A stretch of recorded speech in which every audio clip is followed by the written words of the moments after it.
everyone, welcome back to my channel. My name is Jenny. I'm here today to start my January reading wrap-up. So the first book that I finished in January was The Chosen and the Beautiful by Nghi. And I think I'm going to struggle to discuss this book because I was very bewildered by this book, but also kind of very, was I captivated? I wouldn't say that it was, I didn't love it, but it was very fascinating on many levels. And so I think it's going to be hard to describe it properly. First of all, this is a retelling of The Great Gatsby by F. Scott Fitzgerald, and I did not know that when I started it. I think the description I read maybe didn't make that obvious. So at first I was kind of bewildered by the names, and I realized that it must be a retelling. And I read The Great Gatsby in high school, so I haven't read it since then. So that's quite a long time ago, over 20 years ago. And so I was trying to, I think I'm not really a huge fan of retellings. So when I realized it was a retelling, that kind of made me not as interested in reading it. But then because of the way the retelling was done, because you're looking at this story through the eyes of a privileged Vietnamese woman living in this privileged society, but who has obviously not got all the privileges of the white people in the society, it added a complexity, it added a lot of layers. It was also a queer story, so everyone in the story is queer on some level. And so you're thinking about this kind of irreverent time of 1922, the summer of 1922, these huge parties at Jay Gatsby's house, this underground culture of queer, with queer tendencies. And this, a lot of adultery, a lot of hedonism, a lot of that. So I enjoyed all of that. I thought that Jordan Baker, the main character, was very well executed. She had many, many layers to her, which were interesting. Daisy's character was also an interesting interpretation, I think. So the one part of the book that I felt didn't hit home for me was there's a really strong supernatural element to the story. And it's never really explained. It's never really given a context. It's never really... So it's very ungrounding in the story. So you feel like you're in this regular story to a degree. And then you are wrapped up in this kind of, like, at first when I listened to this on audio, by the way, and when I listened to the first chapter, I thought that maybe the two, Daisy and Jordan, were ghosts, because the writing description talked about them floating, and their movements sounded like they weren't human movements. So, but then I realized, no, they are humans. They are like interacting with other people. So, so the writing was a little bit misleading in places. The writing was a little bit too, like it was good, it was fine, but I think some people have described it as being really beautiful and poetically written.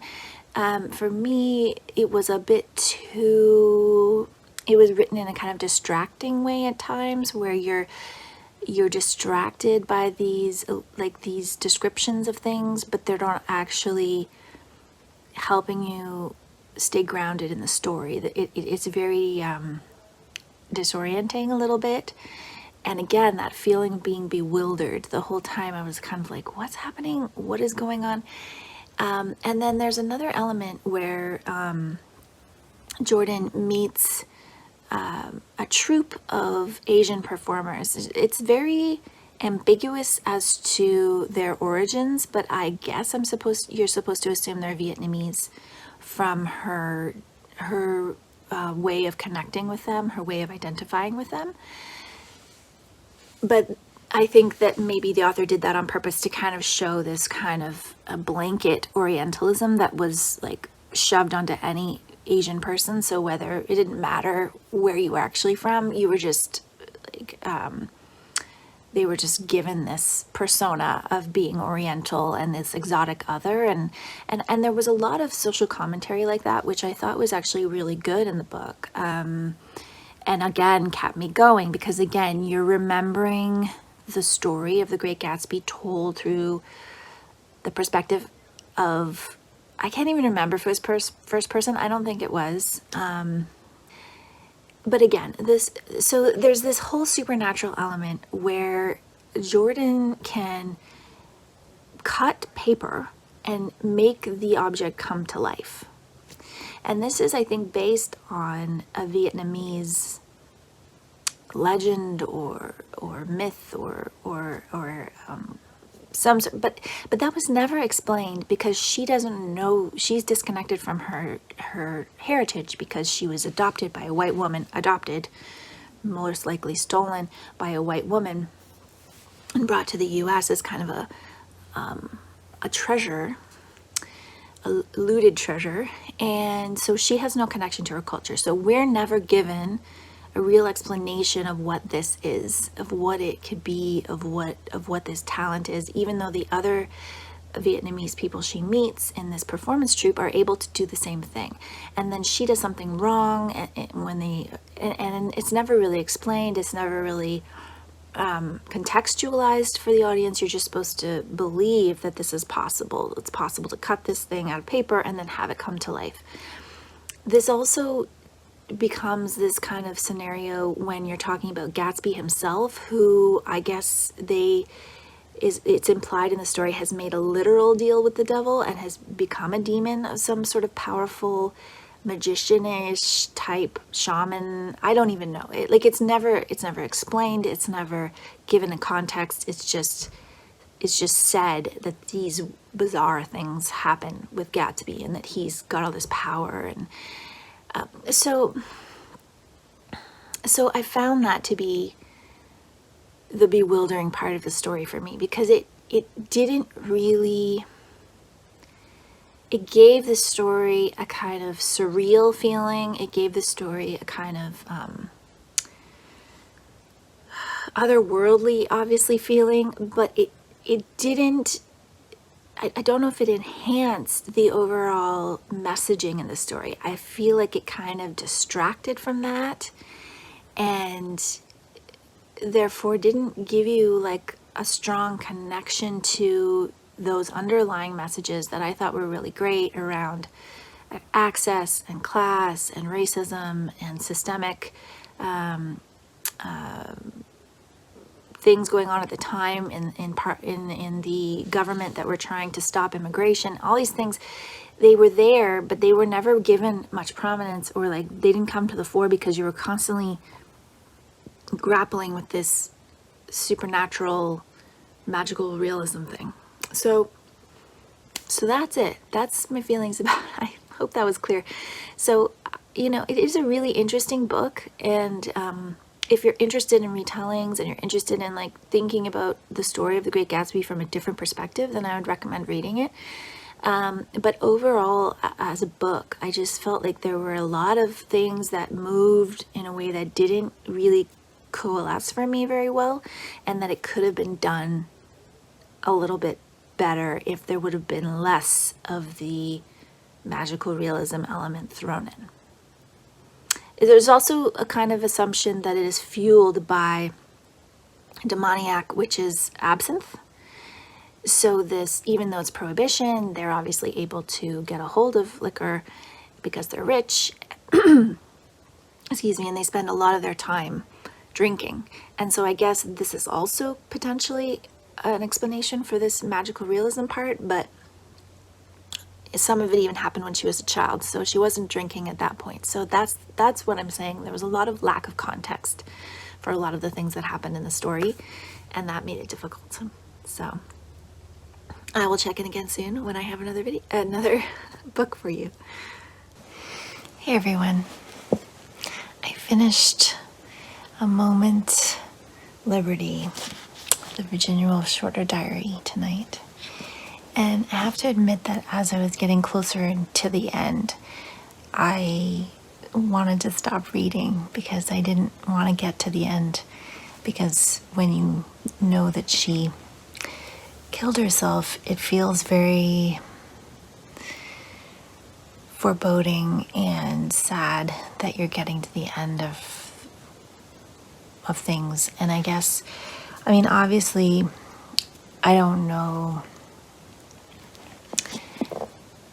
how much this was edited from her original diaries, and maybe there was more of her depression that was chronicled in the 5 volumes than was in this one.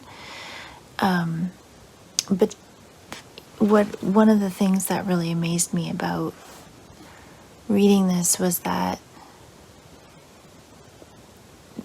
her suicide wasn't, I think, not having struggled with depression myself, I always feel like suicide must be the result of, months of agony, like mental anguish and agony. And I don't think it's that simple. And I think this book, for me, just kind of illustrated that in the way that she was soldiering on. She was doing her, living her life and finding good moments within the bad. And then what if for whatever reason that one day it just was the last day for her. But she wasn't laboring under some completely debilitating mental anguish. At least she wasn't writing about it in her diary. So I think I've only read a few diaries, and I really enjoyed the experience of this.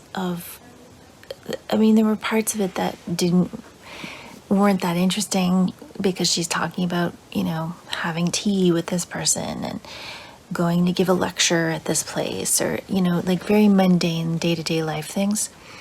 But I did dog-ear some pages, and there are some beautiful things written in here. And I feel like it deepened my understanding of her as a human, just Virginia Woolf, the human. And so I really feel like this was a valuable read for me. And I'm going to do another video about, it's not really going to be a review of the book. It's going to be all of the sections that I've dog-eared. I will read those quotes, and I will compile them into a video that's hopefully very visually stimulating as well, and very evocative of the way I feel when I am reading Virginia Woolf, or when I encounter her life, or the way that, or my fascination with her, that type of thing. So that will be forthcoming whenever I am able to bring that up. But I started reading this in 2021, so pretty happy to have finished my slow read of A Moment's Liberty. Hey everyone, I just finished The Woman Next Door by Yewande Omotoso, and this was wonderful. My reading in January has been bizarre, but the reason that I finished this before the other books that I started at the beginning of the month is because I hadn't started this one. I was leaving until the end of the month, and then I found out from the library that someone had put it on hold and I wasn't going to be able to renew it. And my reading this month has been so sporadic and strange. And so I was like, well, I'm not going to take it back to the library without reading it. So I just powered through it and read it in like 3 or 4 days.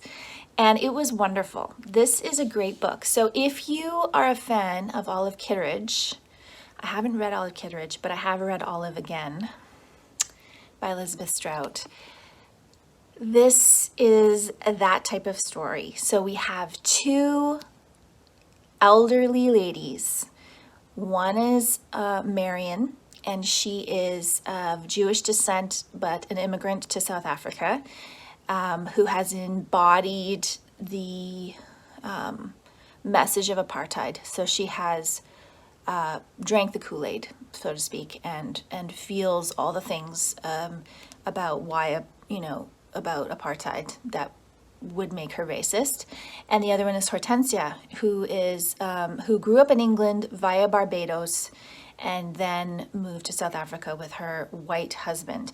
And she has a real bitterness. Both of them are very bitter women, very argumentative, very judgmental and headstrong. So you start off with these 2 characters that don't like each other and you don't like them because they're difficult women, but you learn their backstories, you learn who they were, you learn the circumstances of their lives, and you witness them transforming and becoming people who can be more understanding and accept more. And it is, it's delightful to read. It's written in a simple yet elegant way, I would say. There's a lot of lovely references to the nature around Cape Town. This is set around Cape Town, and there's lots of layers. There's lots of experiences around different types of people that come in. So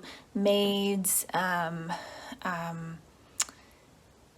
there's like a neighborhood committee who meet, and there's characters in that.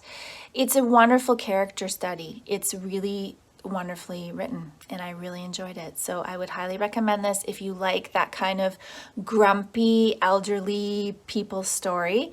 But this one is one that I like. I don't really usually like the grumpy elderly people story. I did not like Olive Again because I found that Olive was not a character that I could like in any way.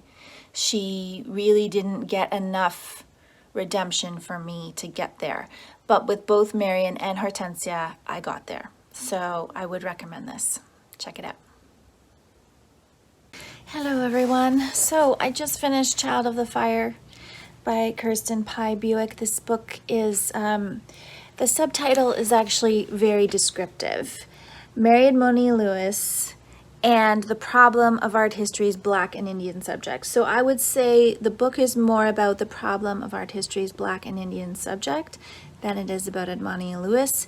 One of the reasons I think for that was that there isn't a lot of impression and information about Edmani Lewis. So this author did not want to expand or create possible scenarios for who Edmani Lewis was.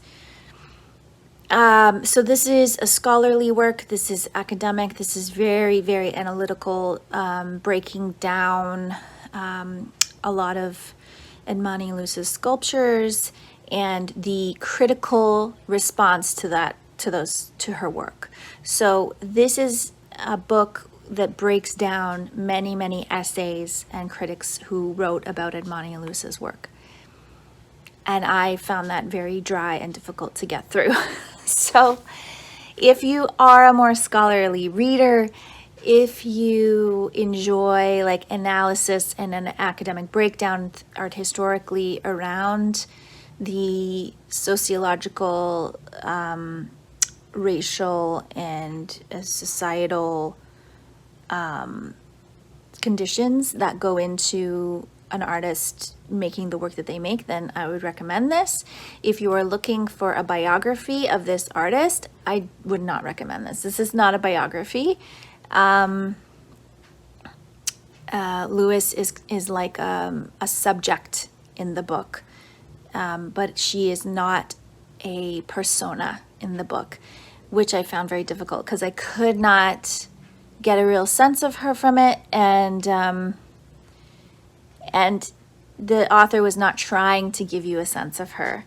She was trying to discourage you from creating a sense of her because of the lack of valid information, and because Lewis herself constructed an identity in order to have the life she wanted as an artist that is not really. And so the author kept reiterating how unreliable these things were, because she created them as a means to an end to have her career, which I actually quite admire about her. So yes, that is this book. I think also the writing style for me was just too dry. A lot of notes, a lot of descriptive references to artworks that were not Edmond Lewis's, and descriptive references to essays about these subjects. So that is my review of this book. Hi everybody. I finished Small Game Hunting at the Local Coward Gun Club by Megan Gail Coles. Okay, this took me a really long time to read. I don't think it's necessarily the book's fault. It's just that the subject matter and the way it was written were challenging at times to digest and think about. There's a lot in here. There's a lot of really strong character sketches from different types of people living in St. John's, Newfoundland on a cold February day. It is set around a restaurant and the owners of the restaurant and some of the workers at the restaurant, and then people that kind of relate to them outside of the restaurant directly. You get multiple perspectives, but I think the strongest message in this book very much has to do with women's status and being in abusive relationships, and navigating that when you are seemingly stuck in a very small reality. So that kind of small town, even though St. John's is a city, it's still kind of this small town vibe, and the people who are living there are from smaller parts of Newfoundland. They have, broken childhoods that they're trying to get over. They have addictions. They have very complex lives. And I thought that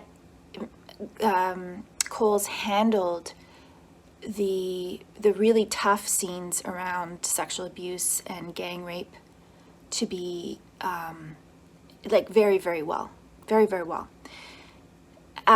So if you've read Magma, and I will put the title of the author's name because I can't remember. I think Þóra Eiríksdóttir, I think, which is translated from the Icelandic, and you liked it because of its depiction of an abusive relationship. I would say that, in my opinion, Coles did it better in this book, because she was able to show it without the absolute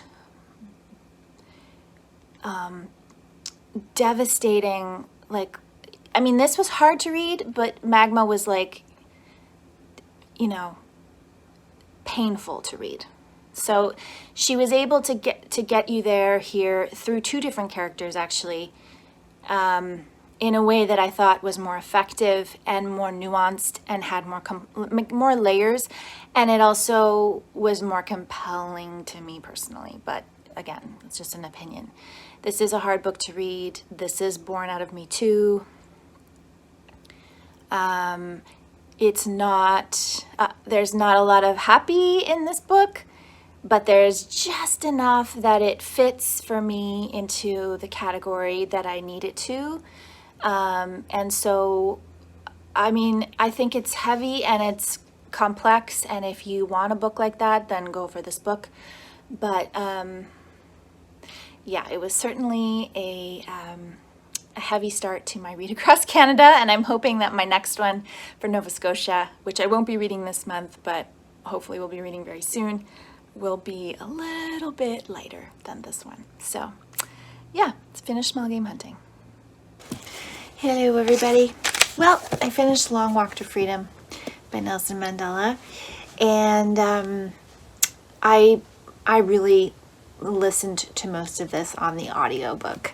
I really enjoyed it. It's so hard to review a book that is so profoundly about not only his life, but about the history of South Africa and about the political and social and racial divides and evolution and process of being imprisoned for decades and then getting out and then becoming the leader of this nation and leading it to a place of nonviolence when reconciling its history. So there's a lot in here. Obviously, it's a huge book. I think the audiobook is actually, I would recommend it. It's narrated by Michael Boatman, and it has an interview at the end, as well as an afterword. And the interview is with one of the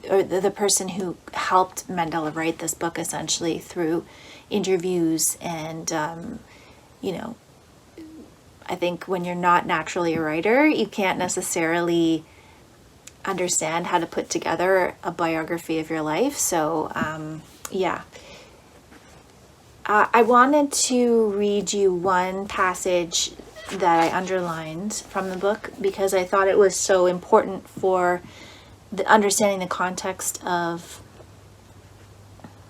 the pernicious nature of systemic racism. So this is from page 219. While I was walking in the city one day, I noticed a white woman in the gutter gnawing on some fish bones. She was poor and apparently homeless, but she was young and not unattractive.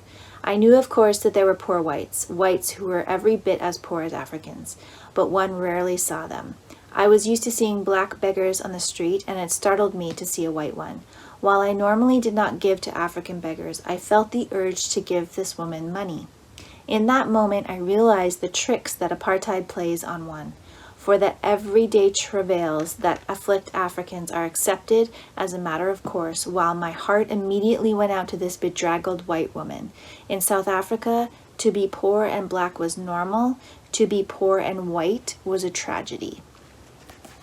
So to me, that was like the perfect way of understanding how this system of division, and it's not just in South Africa, this happens everywhere in all societies when someone is treated differently because of some arbitrary thing, whether it's their skin color, their religion, their gender, their socioeconomic status. These assumptions are built into who we are. They're conditioned into us without us even acknowledging or knowing that. And it's only when we question them, it's only when we start breaking them down, it's only when we work on ourselves internally that we understand the effect they have on the way we're looking at the world, our own lives, and the way we perceive the world. So really, really amazing biography. Again, if you're a person that likes lots of names, dates, specific references to people, I mean, I feel like this book also, Mandela really wanted to share the reality of his life, being that he did not do this work alone. And a lot of people maybe know his name, but they don't know the names of all the hundreds of other people who worked so hard to make ending apartheid a reality. So he wanted to list them here. So there's a lot of names And there's a lot of, specific situations. I also really appreciated his way of looking at his relationships and his family relationships, and trying to say that he made a choice to be a freedom fighter, and he sacrificed his own family relationships for that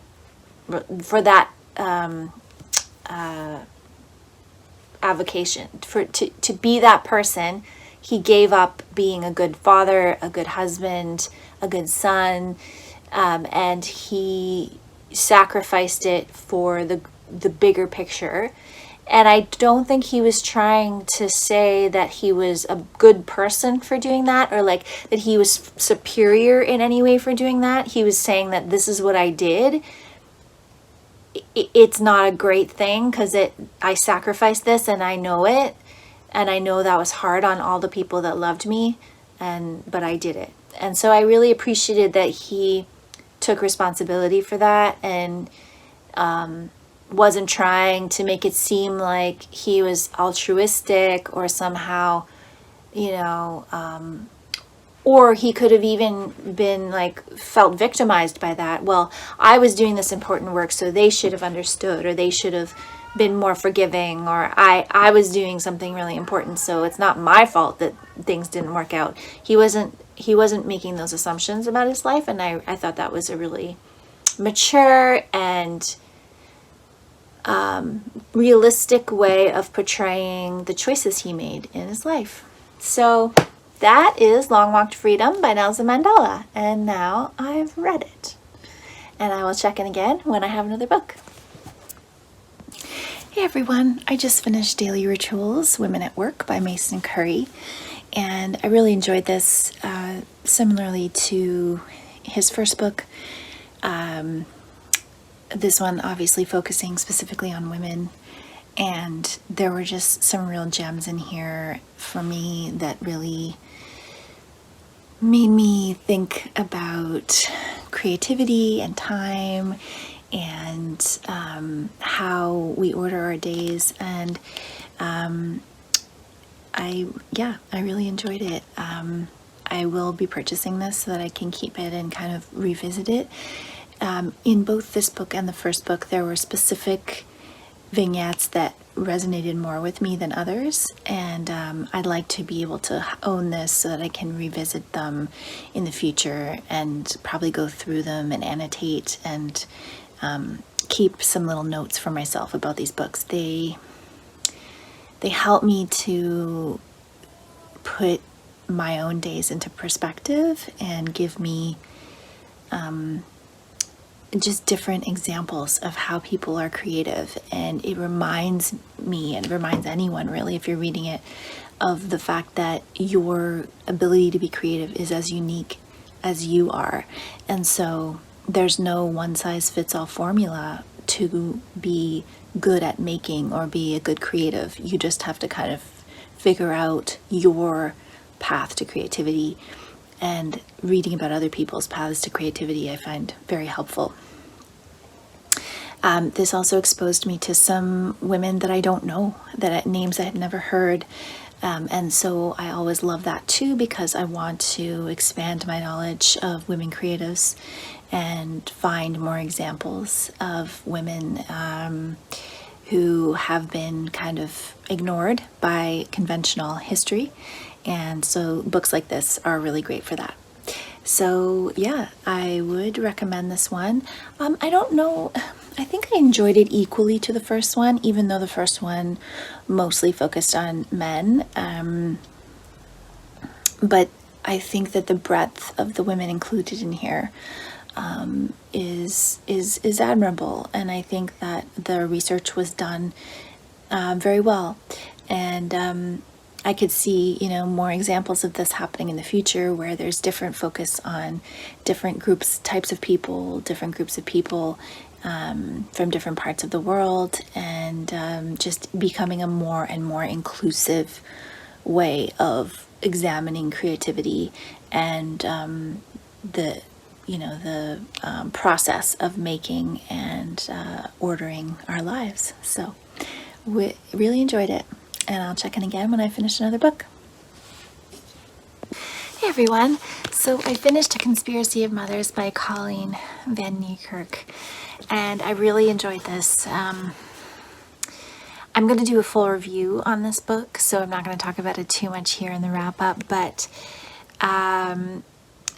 just to give you a basic outline, this is set in 1994, Cape Town mostly, but a very important moment in South African history where there was free elections happening for the first time, but there was also a lot of unrest going on during that time.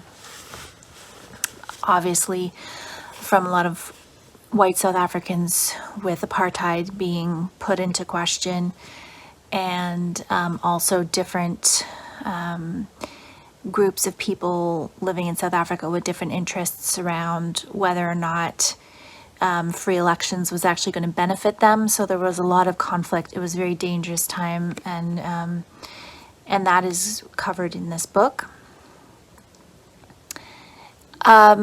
There is also, it's basically a grandmother, a mother, and a daughter are the three perspectives that we hear from the most, but it is a multiple perspective story. So each chapter is a different person's perspective. But it's mostly Rachel, Yewande, and Ingrid who we follow. And their lives were very much complicated by apartheid, and that is the root of the story of how complex that system was and how it, ruined people's lives. It controlled people. It created horrible violence. It created horrible inequities, and that's all covered in here. And it's also very much, the title is very great as well, and how it refers to these different types of mothers doing different types of things to try to free their children or protect their children or maintain the status quo. So there's lots of mother energy in this story as well. So if you want to hear more about my thoughts on this book, please check out the review that I will be posting about it. And I highly recommend this. This came out in 2021, and Colleen van Niekerk is actually grew up in South Africa in Cape Town and now lives in Vancouver, Canada. So she's a local author as well. And so I'm really happy to be able to support her, read this book, and I really enjoyed it. So I'll check in again when I have finished another book. Hi everybody. So I finished one by Dawn Promislow this morning. And this is a really layered novel. I liked it for that reason. Our main character is Jacqueline Klein. She is a painter in South Africa during the early 1970s. She is white, but she is not Afrikaans, which was the dominant white ruling class. She was of Jewish descent. And so this puts her in a position that was rather familiar to me because my husband's family was in the same position as Jewish white South Africaners. And she is against apartheid. She knows apartheid is wrong. She votes against it. She doesn't believe in it. And yet she is still privileged from that system. She still benefits from the system. She still has black servants. She still participates in the system because it is the dominant system of the country. And her husband is a lawyer, and through one of the other lawyers in his firm, they are asked to house a resistance freedom fighter in a back garden room that is very secluded, and this is a way for them to contribute to the resistance to apartheid. And the freedom fighter is white, but he's working with the ANC, the African National Congress, which was the organization Nelson Mandela is associated with for most of his resistance career as well. So the story goes from there, and there's a huge psychological impact that housing this man has on Jacqueline. The story is told exclusively from her perspective as she's looking back on this time, now living in New York as an elderly woman. And so she's looking back on this time, she's recounting the story. So there's the fallacy of memory in here that is referenced. There is her own psychological journey. She is an artist and a painter, but she experiences block while this man is living there. She also has a romantic notion of him that is not consummated in any way that we know of. But again, that's kind of left up to your interpretation.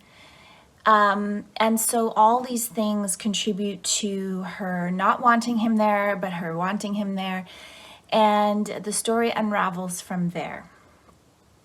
I don't want to reveal too much about the plot points that go past there, because I think as you're reading it, it's really good to not know what's going to happen with this situation. You know something kind of bad is going to happen, but you don't know what, and it's kind of leading up to that. So it's very beautifully crafted. There's a weaving of Jacqueline's memories as a young girl growing up in South Africa, along with her existence there as a mother and her privilege.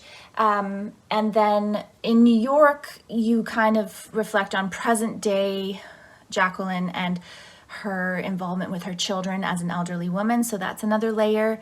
But you don't really reflect on the immigration story, like the that's kind of glossed over. It's not really a main part of the story. So it really is about, there's a lot of guilt that she has for her privilege. There's a lot of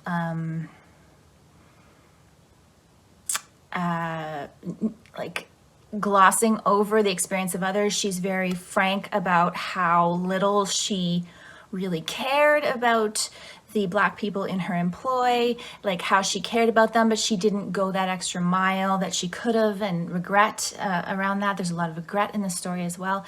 So it's got a lot to it, a lot of layers, like I said, that are very complex, and they add nuance to this, you know, really difficult and complicated situation. And I love also the title of the book. The word "one" is mentioned once in the story, and I love how it's reflected, what it's saying about her, because this is really about her. It's her story, Jacqueline's story, and it's about her, you know, remembering this time in her life and trying to reconcile it, but also knowing she could never really reconcile it. And so just accepting that it is what it is, and she's now telling the story. So yeah, I would recommend this. I think it's got a lot in it that you can pick apart, talk about, and